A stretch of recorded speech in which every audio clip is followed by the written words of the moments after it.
Hello po, all signs naman, no? Anong araw ba ngayon? Today is Tuesday, November 19. So, 6 a.m. na. So, all signs po ito.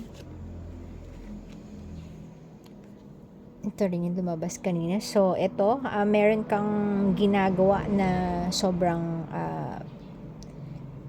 passionate ka. Ayan. Meron kang bagay na gustong-gusto mo pero iiwasan mo. Ayan, Two of Swords. King of Swords, okay. So, maaaring ito yung talagang gustong-gusto mo pero i-set aside mo muna. Hindi mo muna siya maaaring nagiging balakid sa iyong mga gusto sa buhay. So, hindi mo muna siya gagawin. Maaaring siguro yung iba gusto, very passionate sa pagta-travel or pag-aalaga ng mga bagay-bagay. Ayan. Empress, okay. Feminine energy. So, 3 of Cups, 9 of Cups, 6 of Wands, okay.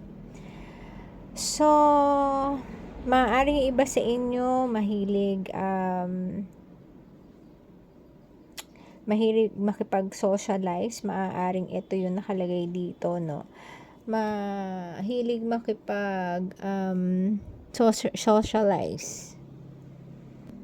Okay, mukhang love reading ito. So, maaaring ito yung iba sa inyo, no? Parang maaaring single mom, single dad, ayan. Pero, ang nakalagay dito, mukhang kailangan bigyan mo ng time yung sarili mo, no? Maaaring kailangan bigyan mo yung time, yung sarili mo na makipaghalubilo sa ibang tao para makamit ka. So mga singles to. So, kung hindi mo bibigyan yung, parang lumalabas ito, kung hindi mo bibigyan ng time yung sarili mo makipag-date, so paano ka magkakaroon ng partner, diba? So, ayan. So, hindi lang sa mga single, pwede rin naman yung mga single mom, single dads. 8 of Pentacles. So, ikaw, sub-sub ka sa trabaho, no? Sobra kang nag-upgrade masyado na nakakalimutan mo na yung ibang bagay na mahalaga sa iyo. Oo nga, maaaring mahalaga din yung pagtatrabaho mo, pag-angat mo ng skills, pag-angat mo ng mga karera mo, o kung ano yan.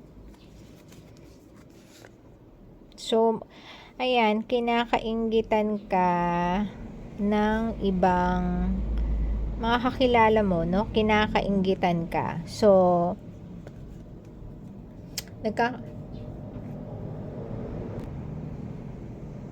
nagkakaproblema ka sa circle mo. Ayan, may mga taong parang gustong manira sa iyo, no? And gusto mo na tong mahinto. Ayan.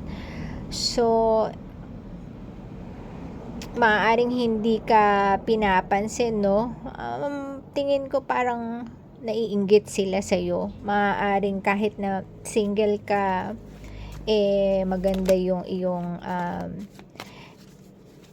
maganda ang iyong buhay, ano? Pero single ka, yun ang sinasabi nila sa'yo. Parang yan ang dito.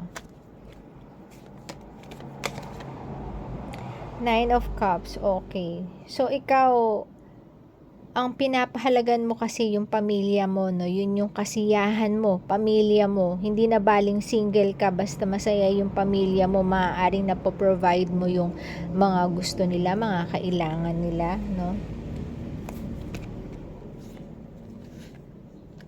Yan. Hindi mo binibigyan ng panahon yung sarili mo, so loveless ka. Wala kang love life. Ayan, wala kang love life.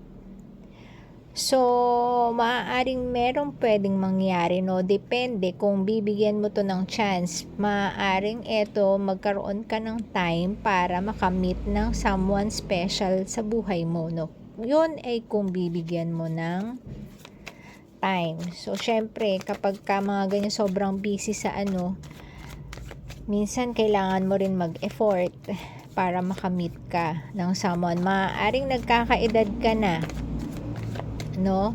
Maaaring maganda ka pa rin, gwapo ka pa rin, pero nagkakaedad ka na.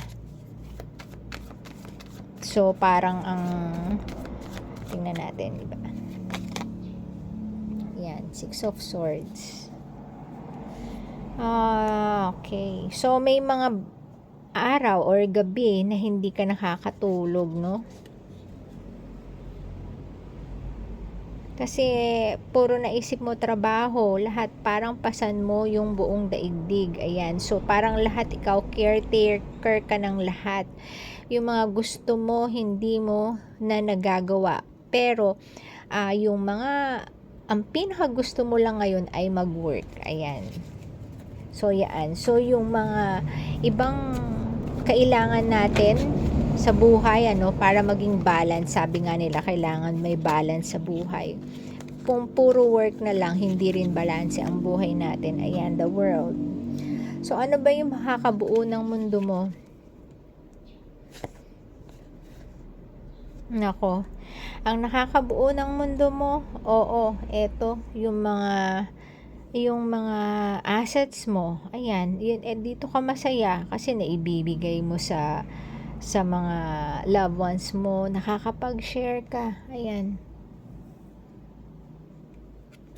yung mga nakafocus ka sa ambition mo, sa mga ambisyon mo, sa mga nararating mo. Yes, maganda. Ito nga yung bumubuo sa mundo mo.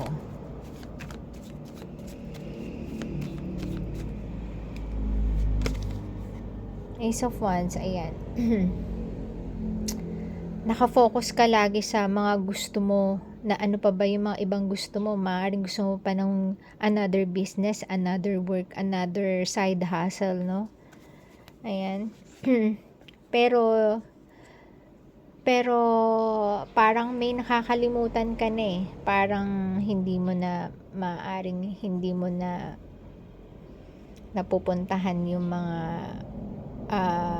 na parang ang nakikita ko dito, parang hindi mo na napupuntahan yung roots mo, kung saan ka galing, no? Yung mga nakalagay dito, ninuno talaga, parang nakikita ko dito, Basta yun tungkol sa family mo, maaring lola at lola mo, medyo hindi ka na nagkakaroon ng time.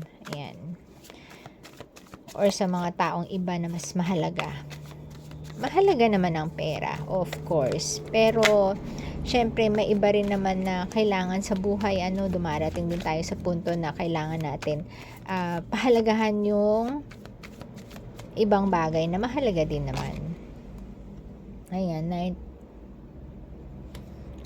of Swords. Okay.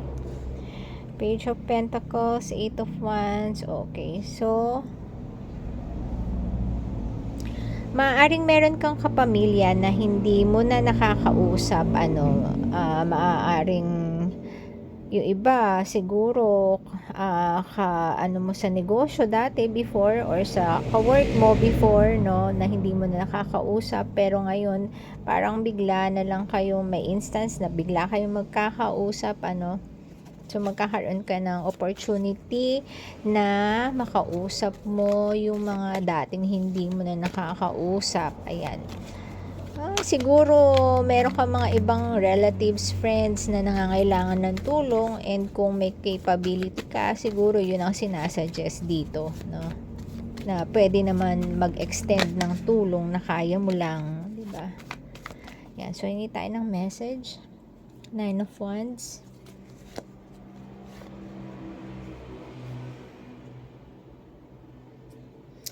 So ito, meron kang hinihintay noon pa, no?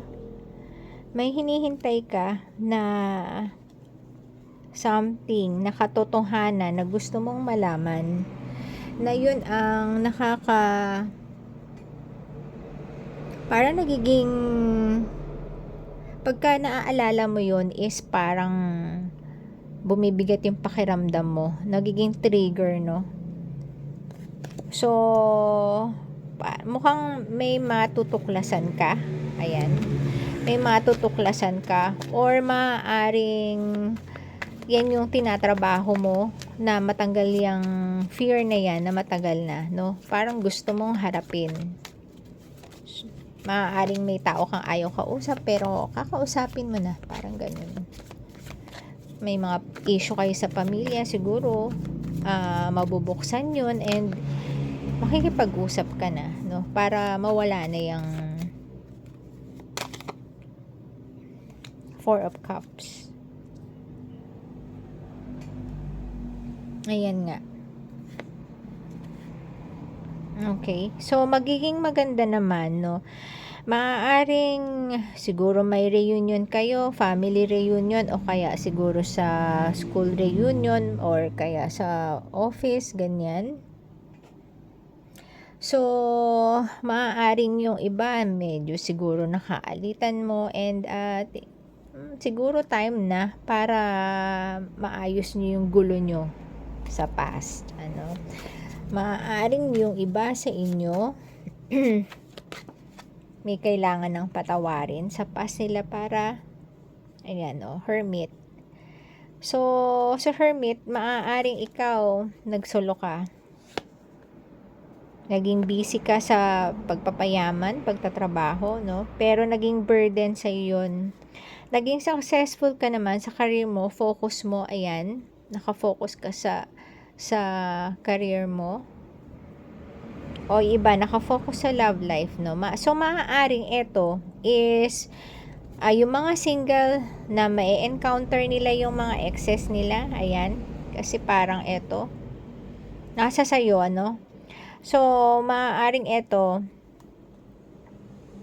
kung meron kayong mga past na mga exes nyo na hindi maganda, siguro time na para maging okay na, ayan. So, may sun dito. And para makapag-move on ka na rin. Ayan. So, ang pinakamahalaga dito, siguro, bigyan mo ng time yung sarili mo para makamit ka ng bagong tao. Bigyan mo yung time, yung sarili mo, at sa tagal, siguro nag-heal ka na sa mga past relationships mo, mag-move on ka na, no? And, para makapasok na yung bago. At intindihin mo, sabi nga, kung hindi mo rin naman tatrabahuin, hindi mo makukuha. So, same din sa love life. Kung meron kang gusto, siguro maaaring kahit sa past mo, kung talagang yun pa rin ang gusto mo, maaaring mo namang ayusin. Or if hindi na talaga maaayos and yung mga bago, nasa sayo